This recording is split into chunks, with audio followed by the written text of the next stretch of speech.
Good morning student. आज हम पढ़ेंगे जनसंख्या का सिद्धांत। जैसा कि आपको विदित है कि जनसंख्या के सिद्धांत में इसको हम 3 भागों में लेकर के पढ़ेंगे। एक तो माल्थस का के पूर्ववर्ती सिद्धांत यानी माल्थस से पहले के जो जनसंख्या के विचार थे उनके बारे में पढ़ेंगे। दूसरा माल्थस के विचार। माल्थस के विचारों को हमने 2 रूपों में पढ़ेंगे। एक तो माल्थस का सिद्धांत और उसने फिर बाद में उसमें संशोधन किया नव माल्थसवाद, उसको हम पढ़ेंगे। तीसरा माल्थस के उत्तरवर्ती विचार यानी माल्थस के नव माल्थसवाद में उसके बाद में जो विचार उत्पन्न हुए जनसंख्या के संबंधित उनको पढ़ेंगे। उनमें अनुकूलतम जनसंख्या का सिद्धांत, जनसंख्या के जीवीय सिद्धांत, जनसंख्या के सामाजिक सिद्धांत, जनांकीय संक्रमण सिद्धांत और रोस्टोव का आर्थिक वृद्धि सिद्धांत, इन सब का अपने अध्ययन करेंगे। आज अपने बात करते हैं मोल्थस का जनसंख्या सिद्धांत। अब मोल्थस कौन था?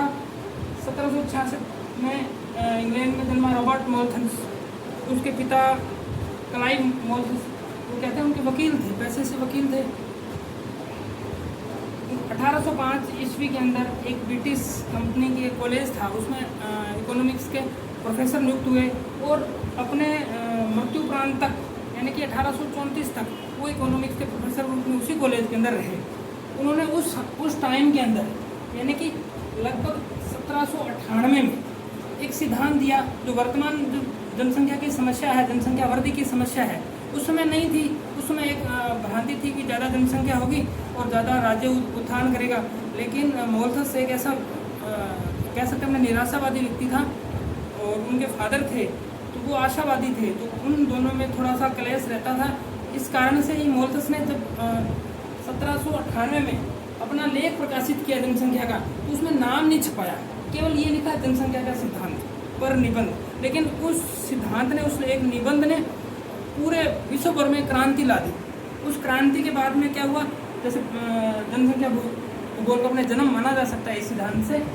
तो 1893 में इसका एक संशोधित रूप, उसी लेख का संशोधन करके उसने माल्थस का जनसंख्या सिद्धांत यानी कि उसका नाम अपने नाम से उस लेख को द्वारा से प्रकाशित करवाया। तो वह सिद्धांत क्या था उसको अपने विचार करते हैं। माल्थस ने जनसंख्या संबंधी सिद्धांत में 3 मान्यताओं को लेकर उस सिद्धांत का प्रकटीकरण किया। प्रथम मान्यता थी मनुष्य में काम वासना यथास्थिर होती है, जिसके परिणाम स्वरूप संतानोत्पत्ति की इच्छा भी स्वाभाविक होती है। मनुष्य में काम की प्रवृत्ति पाई जाती है और उस काम की प्रवृत्ति से ज़्यादा वो संतान उत्पन्न करना चाहता है। दूसरा है आर्थिक समृद्धि और संतानोत्पत्ति में सीधा और घनिष्ठ संबंध पाया जाता है। माल्थस के अनुसार जितना ज़्यादा अमीर व्यक्ति होगा उतनी ज़्यादा संतान उनके ज़्यादा संतानें होंगी, ऐसा उसकी मान्यता थी। तीसरा था कृषि में उत्पत्ति ह्रास नियम क्रियाशील होता है। उसने कहा एक बार किसी ज़मीन में बोने के बाद में यदि अगले वर्ष उसमें फिर दोबारा बोया जाएगा तो थोड़ा कम होगा, फिर तीसरे वर्ष और बोएंगे तो कम होगा, यानी कि जैसे जैसे उत्पत्ति उसकी कम होती जाएगी, यानी ह्रास नियम उसमें लागू होगा। अब माल्थस का अपने सिद्धांत को समझते हैं। माल्थस ने अपने सिद्धांत में एक बात कही, जनसंख्या में गुणोत्तर वृद्धि होगी। माल्थस ने ये बताया कि जो जनसंख्या है वो गुणोत्तर दृष्टि से बढ़ रही है, यानी ज्यामितीय विधि से बढ़ रही है। जैसे एक के बाद में उन्होंने 25 वर्ष का काल बताया, अभी 25 साल में ये दुगुनी हो जाएगी, 2 हो गई, 2 से 4, 4 से 8, 8 से 32, 32 से 64। इस प्रकार उसने जनसंख्या को गुणोत्तर माना। जनसंख्या गुणोत्तर दर से बढ़ रही है। 200 वर्षों के अंदर, 200 वर्षों के पश्चात में ये जनसंख्या 256 गुना, 200 वर्षों के अंदर ये जनसंख्या 256 गुना बढ़ जाएगी। इसी के अनुपात में ये जनसंख्या बढ़ रही है तो खाद्य पदार्थ भी बढ़ने चाहिए। तो उसने कहा कि जो खाद्य पदार्थ हैं वो अंकगणितीय दृष्टि से बढ़ रहे हैं। जो खाद्य पदार्थ है वो अंकगणितीय है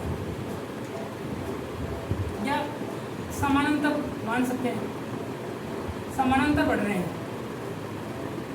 समानांतर बढ़ रहे हैं। जैसे 1, 2, 3, 4, 5, 6, 7, 8, यानी कि 200 वर्षों के अंदर वो कितने बढ़े? 8 गुना बढ़े संसाधन। तो क्योंकि उसमें क्या उत्पत्ति ह्रास नियम जो इसकी तीसरी मान्यता थी उसमें वो लागू होती है, उत्पत्ति ह्रास नियम वाली, तो 8 गुना बढ़े और जनसंख्या बढ़ी 256। इस सिद्धांत को कुछ तथ्य लेकर के उसने प्रकटीकरण किया। उसने बताया कि जनसंख्या में गुणोत्तर वृद्धि होगी, जैसा मैंने आपको बताया पूर्व में, वो जनसंख्या गुणात्मक या ज्यामितीय विधि से बढ़ेगी और वो 1, 2, 4, 8, 16, 32, 64 इस प्रकार बढ़ती बढ़ती ये 200 वर्षों के अंदर 256 गुना बढ़ जाएगी।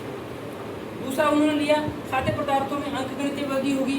उसी प्रकार के खाद्य पदार्थ हैं वो अंकगणितीय समानांतर श्रेणी से बढ़ेंगे, कोई 1, 2, 3, 4, 5। अब जैसा आप इससे विदित होता है कि संसाधन है, खाद्य पदार्थ है, वो जो कम बढ़ रहे हैं और जनसंख्या अधिक बढ़ रही है, इसके कारण क्या होगा, खाद्य पदार्थ में बोझ अधिक आएगा।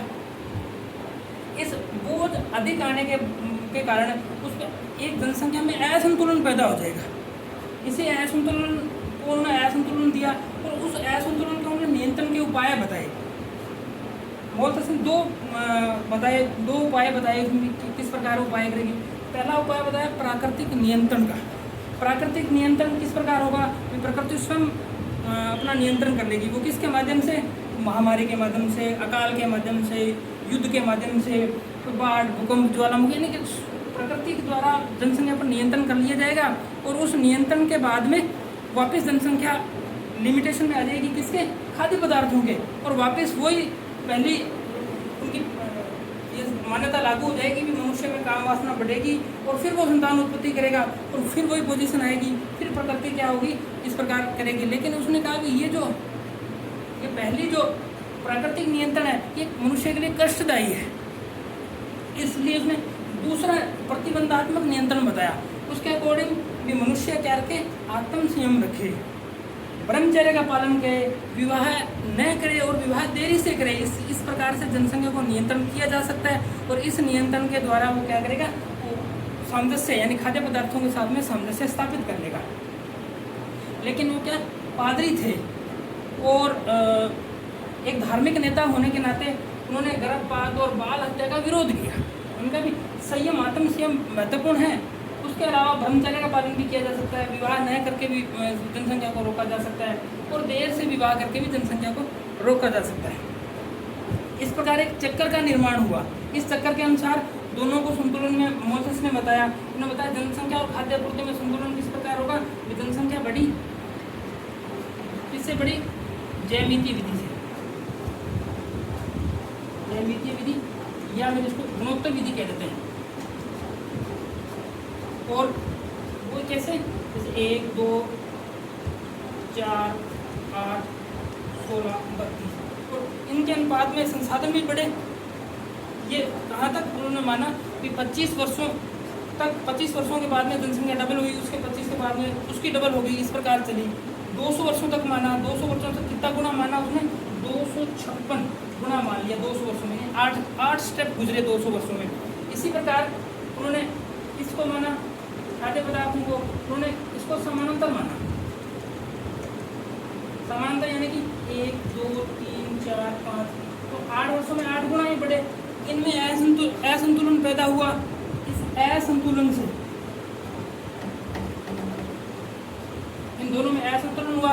असंतुलन फिर क्या हुआ, इसके नियंत्रण के उपाय प्रारंभ हुए, प्राकृतिक नियंत्रण और प्रतिबंधात्मक नियंत्रण। इस प्रकार उन्होंने एक चक्कर स्थापित किया। इस चक्कर को मोसेस चक्कर या प्राकृतिक नियंत्रण चक्कर भी कहा जाता है। अब नेक्स्ट वीडियो में अपने पढ़ेंगे इसने अपने सुधार किए नव मौलिक स्वाद जो कहा जाता है उसके बारे में पढ़ेंगे। धन्यवाद।